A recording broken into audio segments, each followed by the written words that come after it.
TV ఛానల్తో Telangana రాష్ట్ర గేయ సంగీతం ఎంఎం కీరవాణికి ఇచ్చిన సందర్భంగా విమర్శలు ఎదుర్కొంటున్న ప్రభుత్వానికి తనదైన శైలిలో సమాధానం చెప్పిన వేపూరి సోమన్న తెలంగాణ ఉద్యమకారుడు. రేపు జరుగుతున్నటువంటి ఆవిర్భావ దినోత్సవానికి అందశ్రీ గారు రాసినటువంటి జయ తెలంగాణ పాటకి ఆంధ్ర ప్రాంతమైనటువంటి ఎంఎం కీరవాణి గారు మ్యూజిక్ డైరెక్ట్ చేస్తున్నాడు. అయితే ఆ సందర్భంలో తెలంగాణ ప్రాంతంలో ఆ స్థాయిలో మ్యూజిక్ డైరెక్టర్ లేరా అని చెప్పేసి కొంతమంది ప్రశ్నిస్తున్నారు. దానిపై మీ అభిప్రాయం? అంటే ఫస్ట్ కీరవాణి గారిని మేము ఒక ఆంధ్ర ప్రాంతం అని చూడట్లేము. ఆయన ఒక మ్యూజిక్ డైరెక్టర్, సంగీతానికి ఎల్లలు లేవు, కళకు హద్దులు లేవు. ఆస్కార్ అవార్డు గ్రహీతగా చాలా అద్భుతంగా ప్రపంచ ఖ్యాతి పొందినటువంటి ఒక మ్యూజిక్ డైరెక్టర్తో తెలంగాణ పాటకు అదే స్థాయిలో కీర్తి దక్కే విధంగా, అదే స్థాయిలో గౌరవం వచ్చే విధంగా మ్యూజిక్ చేయించడం తప్పు కాదు. తర్వాత మ్యూజిక్ డైరెక్టర్ ఎవరిని పెట్టాలో ఏంటిది అనేది డిసైడ్ చేయాల్సింది అందశ్రీ గారే. ఎందుకంటే ఒక పాట తను అన్న కొడుకు తను పేరు పెట్టుకుంటాడు తండ్రి సహజంగా, కానీ పక్కింటి వచ్చి మమ్మల్ని కడగలేదు మేము పెడతాం పేరు అన్నట్టుంది ఈ కథ. అందశ్రీ గారు పాట రాశారు, దాని మెలుకోలు, దాని లయ, దాని పద్ధతి, దాని వ్యవహారం ఎలా ఉంటే సక్సెస్ అవుతుంది ఆ పాట అని చెప్పి అందశ్రీ గారికి అవగాహన ఉంటుంది.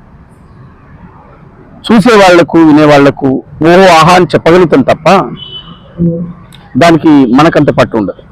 అందువల్ల అందశ్రీ గారికి దానికి అవగాహన ఉంటుంది కనుక ఆయనకు నచ్చినటువంటి మ్యూజిక్ డైరెక్టర్ ఎంచుకోవడంలో తప్పు లేదు. దానికి ఆంధ్ర తెలంగాణని ఆపాదించాల్సినటువంటి అవసరం లేదు. ఆంధ్ర తెలంగాణని అపాదమే కనుక వేస్తే 2001లో 2002లో ఇదే టిఆర్ఎస్ పార్టీ సాంస్కృతిక విభాగం, అదే రసమై బాలకిషన్, కేసీఆర్ వీళ్ళందరి డైరెక్షన్లో జయ జయ హే తెలంగాణ అనే పాటను సీమాంధ్ర గాయకుడైనటువంటి రామకృష్ణతో పాడించారు. మరి ఆ రోజు ఎక్కడుంది మీ ఆత్మగౌరవం? ఆ రోజు ఎక్కడుంది తెలంగాణ అస్తిత్వం? ఆ పాటలు ఎవరు విన్నాం మనం? జయబోల తెలంగాణ సినిమా చూసినాం. ఈరోజు ఎవరు? ఒక్కటి కాదు, నేను ఇట్లా ఉదాహరణలు చెప్పుకుంటూ వస్తే అసలు దేనికి అర్థం లేని పని. అందువల్ల టిఆర్ఎస్ పార్టీ కావాలని ఒక పాటను ఒక దళితుడు రాశాడనో, అట్టడు వర్గాల నుంచి వచ్చినటువంటి ఒక కవి రాశాడనో, ఆ పాటను ఆ రోజు ఉద్యమానికి వాడుకొని రాష్ట్రం వచ్చిన తర్వాత రాష్ట్ర గీతంగా పెడతామని చెప్పి మోసం చేసి ఆ పాటను పక్కకు పెడితే, ఆ పాటను వాళ్ళ గౌరవ ముఖ్యమంత్రి రేవంత్ రెడ్డి గారు, కాంగ్రెస్ ప్రభుత్వం దాన్ని వెలుగులోకి తీసుకొచ్చి రాష్ట్ర గీతంగా ప్రకటించి ముందుకు తీసుకుపోతుంటే దాన్ని ఓడవలేనటువంటి కొంతమంది దొంగలు, ద్రోహులు లజ్జ తప్పి, సిగ్గు తప్పి, నిసిగ్గుగా మాట్లాడుతూ ఆ పాట గురించి కామెంట్ చేస్తారు వెధవలు. ఆ పాట రాసినటువంటి రచయిత నికార్సైనటువంటి ఉద్యమ గొంతుక, నికార్సైనటువంటి ఉద్యమ గాయకుడు, నికార్సైనటువంటి ఒక జ్ఞాన ఖడ్గం, జ్ఞాన వజ్రమతి అందశ్రీ. నిరాక్షరాస్యుడైనటువంటి అందశ్రీ, ఏ స్కూలుకు ఏ బడికి పోయి అక్షరాలు దిద్దినటువంటి అందశ్రీ గారు రాత్రి బడిలో పలక బలపం పట్టుకొని అక్షరాలు నేర్చుకొని సమాజాన్ని చదివి ఒక అద్భుతమైన పాట రాస్తే, అందశ్రీ రాసిన పాట యాడ రాష్ట్ర గీతం అయింది అని చెప్పి అసలు గీతం అనే చర్చనే పక్కకు పెట్టినటువంటి కుట్రదారులు TRS and company, Kalvakuntla company. అన్నగారు మీరు ఒక మాట చెప్పారు. ఇప్పుడు ఒక నికాస్ అయినటువంటి ఒక తెలంగాణ ఉద్యమకారుడు, తెలంగాణ గేయ రచయిత అందశ్రీ గారు అని చెప్పారు.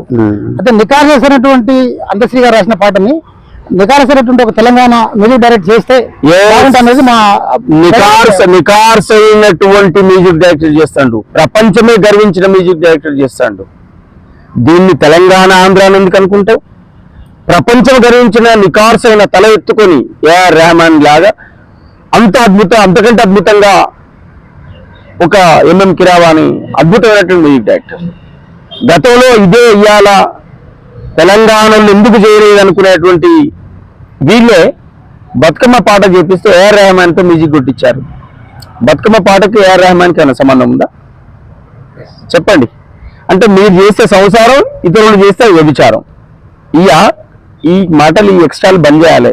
చాలు, 10 ఏళ్ళు మీరు విధ్వంసం చేసిన విధ్వంసం చాలు, మీరు ఆడిన ఆట చాలు, పాడిన పాట చాలు, మీరు చేసినటువంటి అరాచకం చాలు. ఇప్పుడిప్పుడే తెలంగాణ స్వేచ్ఛ వాయువులు పీల్చుకుంటూ, ఇప్పుడిప్పుడే ఊపిరి పీల్చుకుంటూ, ఇప్పుడిప్పుడే అడుగులు వేస్తూ ఉంది. దాన్ని అట్లా బతికేనేయండి తెలంగాణ సమాజాన్ని. కానీ ఇంకెంతమందిని అవమానపరుస్తారు, ఇంకెంతమందిని కించపరుస్తారు? ఇవాళ అనేక మంది కవుల యొక్క కళాకారుల యొక్క చెమటను దోసుకున్న రసమై బాలకిషన్, తెలంగాణ ఉద్యమకారుల యొక్క చెమటను దోసుకున్నటువంటి కేసీఆర్ ఫ్యామిలీ ఒక గుంపును తయారు చేసి రాజకీయ వ్యభిచారులుగా మారిపోయి ఒక గుంపును తయారు చేసి రేవంత్ రెడ్డిని బదనాం చేయాలి, కాంగ్రెస్ ప్రభుత్వాన్ని బదనాం చేయాలని చెప్పి ఒక బదనాం లేపుతా ఉన్నారు.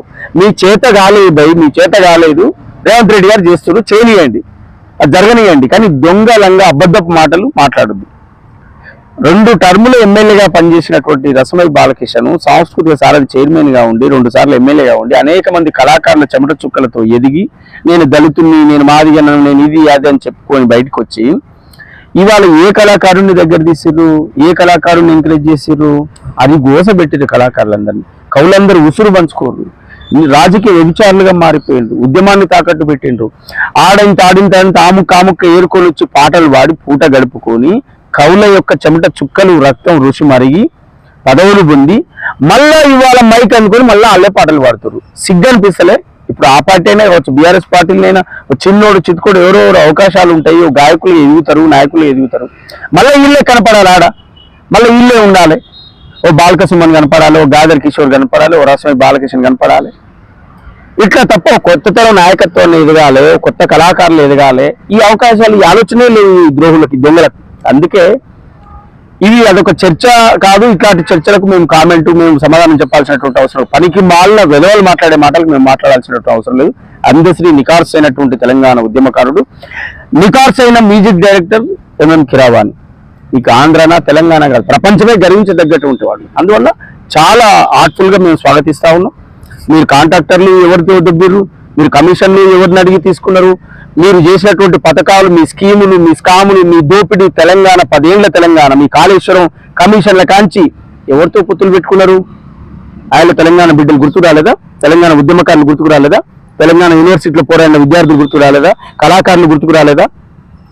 అరాచక పాలన పోయి ఇప్పుడిప్పుడే ఊపి పీల్చుకొని కళాకారులను పక్కన కూర్చోబెట్టుకొని మాట్లాడేటువంటి ఒక స్వేచ్ఛ వాయువుల తెలంగాణగా వస్తుంది కనుక కొంచెం ఆ పరిపాలన కొనసాగుతుంది. ఇవి నచ్చని వాళ్ళు బట్టలు జింపుకొని అని రోడ్ ఎక్కుతా ఉండరు. ఎవరిని మేము పట్టించుకోవాల్సినటువంటి అవసరం లేదు. ఆ రాజకీయం అంతా జనమే చూసిరు, ప్రజలు గమనించారు కనుక